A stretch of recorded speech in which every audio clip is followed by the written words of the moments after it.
శ్రీకాకుళం జిల్లా సోంపేట మండలం కొర్లాం గ్రామం పంచాయతీ మరియు రెవెన్యూ పరిధిలో గల అగ్రహారం చెరువు ఆయకట్టు రైతులు సుమారుగా 250 ఎకరాల భూమిని కలిగి ఉన్నారని గ్రామస్తులు సోమవారం జిల్లా పరిషత్ సమావేశ మందిరంలో కలెక్టర్కు వినతి పత్రం అందించారు.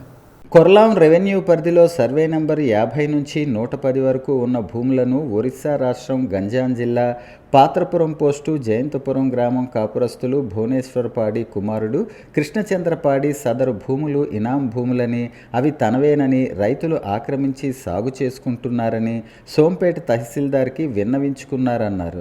గత ప్రభుత్వం అధికారంలో ఉన్నప్పుడు సీఎం ఆఫీస్కు మరియు శ్రీకాకుళం జిల్లా కలెక్టర్కు ఫిర్యాదు చేసి గత ప్రభుత్వ ఆధ్వర్యంలో జరిగిన రీసర్వేలో వెబ్ ల్యాండ్ ప్రక్రియ చేపట్టి తన పేరున నమోదు చేయటం జరిగిందని చెప్పుకొస్తున్నారన్నారు. వాస్తవానికి సదరు అగ్రహారం పొలం అనే భూములు తరతరాలుగా కొర్లాం కుమ్మరిపాడు రైతులు అధికారికంగా కొనుగోలు చేసుకుని సోంపేట సబ్ రిజిస్ట్రార్ ఆఫీసులో రిజిస్ట్రేషన్ చేయించుకుని సాగు చేసుకుంటున్నారన్నారు. కొర్లాం గ్రామ పంచాయతీలో అగ్రహారం పొలం అనే చెరువు ఉంది. ఆ చెరువు ఆయకట్టులో సుమారుగా 250 ఎకరాలు గత 70-80 సంవత్సరాల నుంచి రైతులు కొనుక్కొని పట్టాదారులుగా సాగు చేసుకుంటున్నారు.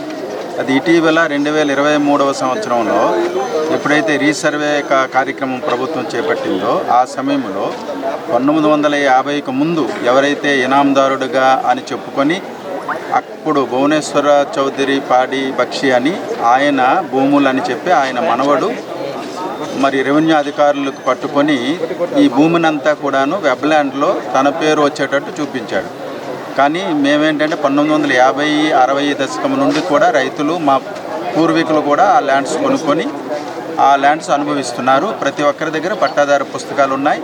అలాగే ఇప్పటి వరకు కూడా రీసర్వే కాక మునుపు వరకు కూడా అమ్మకాలు కొనుగోలు కూడా జరుగుతుండేవి. కానీ ఇటీవల కాలంలో రీసర్వే అయిన తర్వాత నుంచి అడంగల్ కానీ 1B సర్టిఫికెట్లు కానీ రాకుండా ఇబ్బందులు ఎదురయ్యేటప్పుడు మేమందరం తహసీల్దార్ దగ్గరికి వెళ్ళి రైతు ప్రతినిధులందరూ కూడా అడిగితే మీ ల్యాండ్ మీ పేరున లేదు, అది సాంకేతిక లోపం వల్లనే ఇలా జరిగిందని వాళ్ళు చెప్పుకొస్తున్నారు. కానీ రైతులు రీసర్వీస్ అవ్వక ముందు వరకు కూడా అన్ని రకాలుగా అనుభవించే వాళ్ళు, రైతు భరోసా కూడా పడుతుండేది. అలాగే బ్యాంకు లోన్స్ కూడా అందరూ తెప్పించుకుంటుండేవాళ్ళు, ఈ పంట నమోదు కూడా చేసుకుంటుండేవాళ్ళు. పంట కూడా చేతికి అందిన తర్వాత అది కూడా రైతు భరోసా కేంద్రం ద్వారా అమ్మకాలు కొనుగోలు కూడా చేసుకున్నారు. కానీ ఇప్పుడేమంటున్నారంటే ఆ నెంబర్లు ఎప్పుడైతే లాక్ అయ్యాయో మరి తహసీల్దార్ గారు లాగిన్లో అవి చూపించట్లేదు రైతుల తాలూకు ల్యాండ్స్. అందుచేత రైతులందరూ కూడా ఈరోజు కలత చెంది మరి ఇది 250 ఎకరాల్లో మా గ్రామ కంఠం కూడా కొంత ఉంది. గ్రామంలో ఒక 2 వీధులు ఉన్నాయి. అలాగే మనకి బారువ విద్యుత్ సబ్ స్టేషన్ కూడా ఆ పరిధిలోనే ఉంది. ఇవన్నీ కూడా మాకు తెలియకుండా ఎప్పుడైతే మాయం చేశారో అదే మేము కలత చెంది ఈరోజు మా మొరను కలెక్టర్ గారికి వినిపించుకోవడానికి వచ్చాం.